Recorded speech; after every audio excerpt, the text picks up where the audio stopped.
이번 시간에는 분모가 같은 분수로 나타내는 방법에 대해서 알아보겠습니다. 1번은 크기가 같은 텃밭을 세 모둠에게 각각 나누어 줬습니다. 중긴의 모둠은 텃밭의 3분의 1만큼, 연순의 모둠은 텃밭의 3분의 2만큼, 설긴의 모둠은 텃밭의 4분의 3만큼 고구마를 심었습니다. 고구마를 심은 텃밭이 가장 넓은 모둠을 알아봅시다라고 했죠. 그러면 오른쪽 그림에 보면 중기는 이렇게 3등분한 것 중에 한 칸, 연수는 3등분한 것 중에 2칸, 설기는 4등분한 것 중에 4칸을 고구마를 심었다는 것을 알 수 있죠. 그래서 텃밭의 크기가 같다고 했을 때 3분의 1, 3분의 2, 4분의 3에 대해서 분수의 크기를 그림으로 나타내었습니다. 그러면 중긴의 모둠과 연순의 모둠 중 고구마를 심은 텃밭이 더 넓은 모둠은 어느 모둠인가요? 라고 했죠. 중긴의와 연순의는 보면 한눈에 중기는 한 칸이고 연수는 2칸이니까 연순의 모둠이 더 넓은 모둠이라고 할 수 있겠죠. 다음은 연순의 모둠과 설긴의 모둠 중 고구마를 심은 텃밭이 더 넓은 모둠을 예상해 보세요. 앞으로 가서 연수와 설기를 비교하면 연수는 3등분한 것 중에 2칸이죠. 설기는 4등분한 것 중에 3칸이죠. 그래서 그림으로 봤을 때 설기가 더 넓다는 것을 알 수 있습니다. 그래서 더 넓은 모둠을 예상하면은 설긴의 모둠이 더 넓다고 예상할 수 있겠습니다. 다음은 3분의 2와 4분의 3과 각각 크기가 같은 분수를 분모가 작은 분수부터 차례로 6개씩 써보세요라고 했죠. 그러면 분모에 같은 수를 곱한 겁니다. 오른쪽의 그림처럼 3에다가 2를 곱해서 6이 되고 3을 곱하면 9가 되었죠. 분자야 분모에 똑같은 수로 곱하게 되면 같은 크기의 분수가 되는 것을 앞에서 배웠죠. 그래서 3을 곱하면 3, 3은 9분의 2, 3은 6, 4, 3, 12분의 2, 4, 8. 그 다음에 5를 곱하면 3, 5, 15분의 2, 5, 10. 6을 곱하면 3, 6, 18분의 2, 6, 12. 7을 곱하면 3, 7, 21분의 2, 7, 14. 8을 곱하면 3, 8, 24분의 2, 8, 16이 되죠. 4분의 3도 마찬가지 방법으로 2를 곱하면 8분의 6. 분자 분모에 3을 곱하면 4, 3, 12분의 3, 3은 9가 되죠. 4를 곱하면 4, 4, 16분의 4, 3, 12. 5를 곱하면 4, 5, 20분의 3, 5, 15. 6을 곱하면 4, 6, 24분의 3, 6, 18. 7을 곱하면 4, 7, 28분의 3, 7, 21. 8을 곱하면 4, 8, 32분의 3, 8, 24가 되겠죠. 이렇게 크기가 같은 분수를 나열하고 보니까 우리가 여기서 하나 발견할 수 있는 것은 12분의 8, 12분의 이렇게 분모가 같은 것들이 나오죠. 분모가 12. 그 다음에는 24분의 16과 24분의 18. 그러면 크기가 같은 분수를 비교할 때는 분모가 같을 때 분자가 큰 것이 큰 분수죠. 자, 이런 내용을 한번 추측하면서 다음을 보겠습니다. 다음 72쪽에 크기가 같은 분수들 중에서 분모가 같은 분수끼리 짝지어 보고 분모들에는 어떤 특징이 있는지 이야기해 보세요라고 했죠. 그러면 다시 앞으로 가서 좀 전에 분모가 같은 거를 한 번 더 살펴보면 12분의 8, 12분의 9, 24분의 16, 24분의 18이 되죠. 그래서 3분의 2가 12분의 어떤 분수로 되기 위해서는 4를 곱했죠. 4, 3, 12니까 2, 4, 8. 4분의 3이 12로 되기 위해서는 3을 곱했죠. 3, 3은 9. 다음에 크기가 같은 분수는 아까 24분의 3, 8, 24니까 2, 8, 16. 4, 6, 24니까 3, 6, 18 이렇게 되죠. 그래서 3분의 2와 4분의 3의 크기 비교를 할 수가 있겠습니다. 분모를 각해 놓고 보니까 4분의 3이 더 큰 분수가 되겠죠.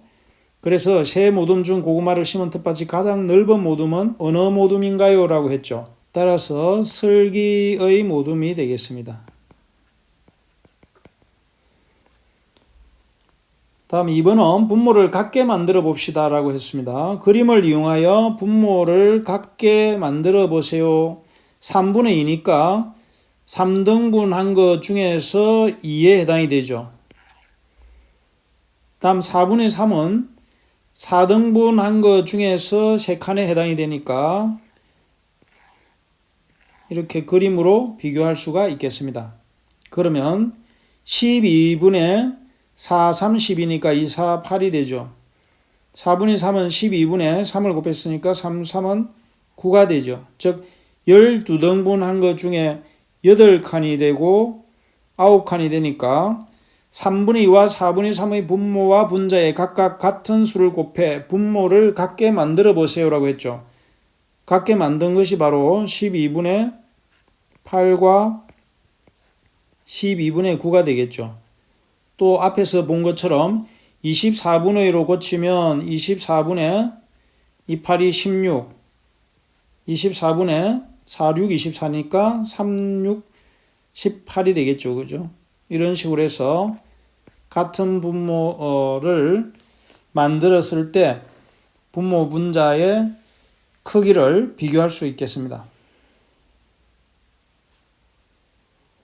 그래서 분수의 분모를 같게 하는 것을 통분한다고 하고 통분한 분모를 공통분모라고 합니다. 예를 들면 6분의 5와 9분의 4를 분모를 같게 하게 되면 3, 6, 18이 되고 3, 5, 15 그래서 18분의 15가 되고 9분의 4는 2를 곱해서 2, 9, 18 사이 8이 돼서 18분의 8이 되죠. 이렇게 분수의 분모를 같게 하는 것을 통분한다고 합니다. 그리고 이때 통분한 분모를 공통분모라고 한다는 것을 기억해 둡시다. 3번은 통분하는 방법을 알아봅시다. 두 분모의 곱을 공통분모로 하여 8분의 5와 10분의 7을 통분해 보세요 라고 했죠. 두 분모의 곱을 공통분모라니까 8에다가는 10을 곱하게 되면 80분의 50이 되죠. 10분의 7에다가는 8을 곱하는 겁니다. 그러면 80분의 56이 되죠. 이렇게 해서 8분의 5와 10분의 7의 비교를 할 때에 10분의 7이 8분의 5보다 크다는 것을 알 수 있겠죠. 이제 두 분모의 최소 공배수를 공통분모로 하여 8분의 5와 10분의 7을 통분해 보세요라고 했습니다. 최소 공배수는 8과 10의 최소 공배수를 구하여 보면 2가 공통이니까 2, 4, 8, 2, 5, 10 4와 5는 공약수가 없기 때문에 최소 공배수는 2 곱하기 4 곱하기 5가 되어서 40이 되겠죠. 그래서 8분의 5를 8에다가 5를 곱하면 40이 되죠. 5, 8, 40. 그래서 분자 분모에 5를 곱해서 40분의 5, 25. 40이 되려면 10에다가는 4를 곱하면 되죠. 7에다가도 4를 곱해서 40분의 47, 28. 이렇게 하면 되겠습니다. 이때 최소 공배수는 여기서 2와 4와 5를 모두 곱한 것이 최소 공배수가 되는 거죠. 최대 공약수는 2만 최대 공약수가 되겠죠. 다음은 두 방법을 비교하여 각각 어떤 점이 좋은지 이야기해 보세요라고 했죠. 그러면 여기서 두 방법이라는 것은 두 분수의 분모를 각각 곱하는 방법과 최소 공배수를 공통분모로 해서 통분하는 두 가지 방법에 대해서 이야기를 하는 겁니다. 어떤 점이 더 좋은지는 분모가 더 큰 수일 때는 최소 공배수를 공통분모로 하는 것이 계산이 조금 더 간편하겠습니다. 그래서 최소 공배수를 공통분모로